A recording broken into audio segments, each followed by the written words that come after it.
Mój brat akurat miał taką pracę, że się zajmował wywiadem. Głównie im chodziło o rozpracowywanie konfidentów i różnych niebezpiecznych elementów, które mogły szkodzić Polakom. Brat mi nie opowiadał, jak to wyglądało, ale wiem, że nie wiem, czy to była jego pierwsza akcja, czy już któraś z rzędu. W każdym razie, kiedy go skierowano na wykonanie wyroku na konfidencie, z którym podobno on miał kontakt,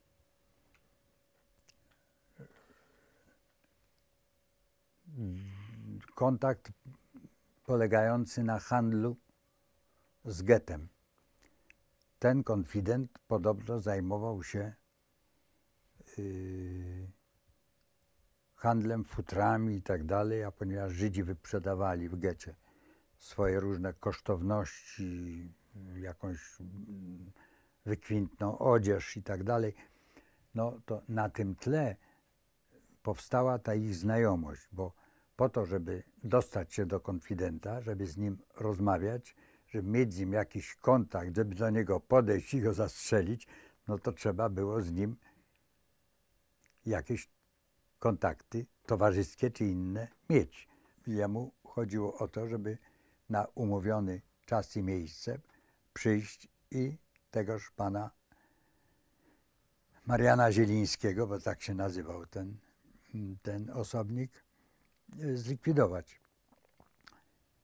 I poszli we trzech. On mieszkał na Ogrodowej 69. Nie pamiętam na którym piętrze. Chociaż to był mój brat i wydaje mi się, że on był dowódcą tej grupy, to jednak sknocili tą akcję, dlatego że, jak powiedziałem, jak otworzył Zieliński drzwi, trzeba było ładować i uciekać, a nie wchodzić do mieszkania i prowadzić rozmowy. I Jerzy sięgnął po pistolet po to, żeby go użyć, a wtedy Zieliński otworzył szufladę, wyjął pistolet, strzelił kilkakrotnie do Jerzego. Tego drugiego kolegę, mojego brata, postrzelił w rękę. Tamten zamiast, w końcu z jedną ręką można strzelać, zamiast wykonać to, co im nakazano uczynić, to on odwrócił się i zaczął ratować się ucieczką. Zieliński, rozwścieczony, zorientował się, że już Jerzy leży albo ranny, albo nieżywy, wybiegł za tym uciekającym i po schodach, zbiegając po schodach, strzelał za nim. Po prostu poniosły go nerwy i to go zgubiło, bo w bramie stał trzeci, najmądrzejszy, najprzytomniejszy z nich wszystkich, Andrzejczak. Poznałem go kiedyś, bo parę miesięcy przed tym miałem przyjemność i okazję być na jednej takiej robocie dywersyjnej razem z nim i z resztą. I Andrzejczak poczekał, wyjął pistolet, posłyszał, że ktoś strzela i te strzały się zbliżają do niego. Także z pistoletem trzymanym w dłoni czekał, aż pojawili się dwaj ludzie. Jeden uciekający kolega, który był ranny w rękę, krzyknął: ja jestem ranny, a Ralf chyba zabity. No to Andrzejczak krzyknął: biegnij po dorożkę. I poczekał. Długo nie musiał czekać, bo Zieliński z pistoletem dymiącym od strzałów gonił tego, który uciekał. Andrzejczak wymierzył do niego. Zieliński również wymierzył do Andrzejczaka. Padły strzały prawie równocześnie i Andrzejczak trafił. Zieliński nie trafił.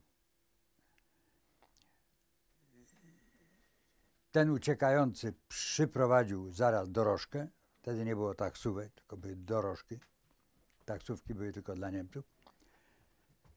Wsiedli w tą dorożkę i uciekli z miejsca zdarzenia.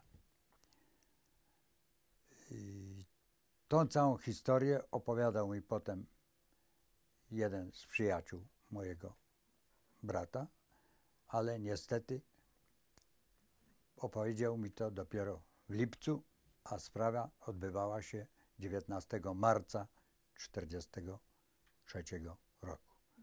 Pana brat tam zginął w tej akcji, tak? Mój brat został zabrany przez karetkę niemiecką pogotowia, wywieziony na ulicę Szucha, gdzie była baza Gestapo. Zieliński również tą samą karetką został wwieziony i obaj panowie podobno umarli w karetce pogotowia.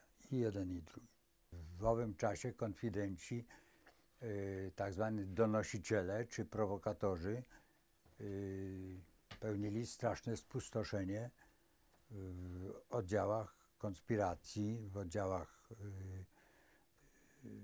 nielegalnego wojska, późniejszej Armii Krajowej i tak dalej. I trzeba było takich ludzi likwidować. Również bardzo wiele kobiet padało od kul żołnierzy podziemia. Kobiety, które były na usługach Gestapo, na usługach niemieckich, musiały ginąć. Ja uważam, że to było konieczne, potrzebne i słuszne. To była wojna. Okupant był bezkompromisowy. Ogromnie dużo ludzi ginęło. Ginęło w obozach, ginęło na ulicach. Ogromnie dużo ludzi było aresztowanych.